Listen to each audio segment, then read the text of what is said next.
மகளிர் உரிமை தொகை வந்து ரொம்ப ரொம்ப பயனுள்ளதாக எனக்கு இருக்குது. ஏன் அப்படின்னா, எனக்கான வந்து அந்த வேலைவாய்ப்பு இடஒதுக்கீடு இல்லாமல் எங்களுக்கு வேலைக்கு வெளில போக முடியல.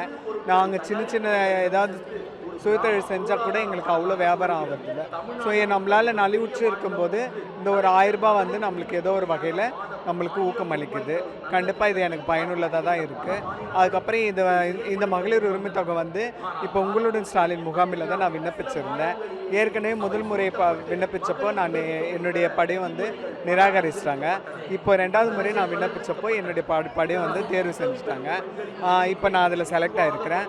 அதுக்கப்புறம் தமிழக அரசு வந்து பெண்களுக்கு கொண்டு வர எல்லா பெண்ணுரிமை திட்டங்களிலுமே அதில் வந்து திருநங்கைகளுமே இன்க்ளூட் பண்ணுறாங்க.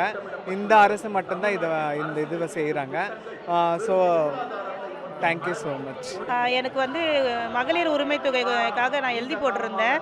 ஃபஸ்ட்டு முறை எழுதி போடும்போது எனக்கு ரிஜெக்ட் ஆகிடுச்சு. செகண்ட் முறை போய் நான் எழுதி போட்டேன். முகாம் போட்டதுனால எழுதி போட்டதில் நான் செலக்ட் ஆகிட்டேன். அது இல்லாமல் எனக்கு வந்து முதலமைச்சர் கையால் நான் வாங்க போகிறேன்றதுல ரொம்ப சந்தோஷம். இந்த 1000 ரூபாய் எதுக்கெல்லாம் பயன்படுதுன்னு நீங்கள் கேட்டிங்கன்னா நான் என்ன சொல்கிறேன்னா, ஒரு மாதம் பால் செலவுக்கு ஆகும், எங்களுக்கு பர்சனலாக எங்களுக்கு செலவாகும், எங்களுக்கு நிறைய உடம்பாலையும் நிறைய பிரச்சனை அதுக்கும் செலவாகும். நாங்கள் எதிர்பார்க்குறோம். அது இல்லாமல் எங்கள் பிள்ளைங்களுக்கு நிறைய ஸ்நாக்ஸ் அந்த மாதிரிலாம் நாங்கள் வாங்கி தர எங்களுக்கு உதவும். அதெல்லாம் ரொம்ப நன்றி. எங்களுக்குன்னு யாரும் பர்சனலாக கொடுக்க மாட்டாங்க. ஆனால் ஸ்டாலின் ஐயா எங்களுக்குன்னு கொடுக்குறாரு. அதுக்கு ரொம்ப சந்தோஷம். ரொம்ப நன்றி நான் சொல்லிக்கிறேன். இந்த மகளிர் தொகை கிடச்சதுக்கு நான் ரொம்ப சந்தோஷப்படுறேன். நான் வந்து காசு வந்து வரும் நான் எதிர்பார்த்தேன். ஆனால் இன்றைக்கே வந்துடுச்சு எனக்கு. அது ரொம்ப சந்தோஷம். என் அக்கௌண்ட்டில் வந்துடுச்சு. ஜோதி. உங்களுடன் ஸ்டாலின் முகாமில் வந்து நான் மகளிர் உரிமை தொகைக்காக நான் அப்ளை பண்ணியிருக்கேன்.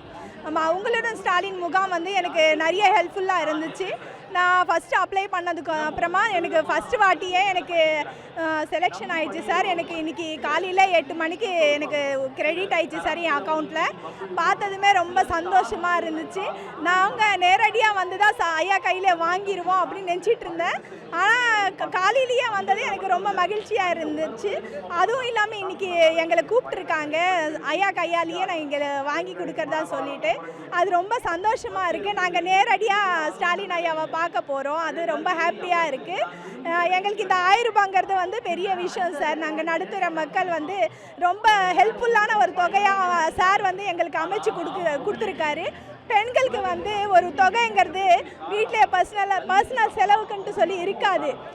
மோஸ்ட்லி வந்து ஃபேமிலியே செலவு பண்ணிடுவோம். பசங்களுக்கு அது இதுன்னு சொல்லிட்டு நிறைய செலவு வரும். இதில் வந்து நமக்காண்டியே ஒரு 1000 ரூபான்னு சொல்லிட்டு கொடுக்கும்போது எவ்வளோ சந்தோஷமான ஒரு விஷயம். இது வரவேற்கத்தக்க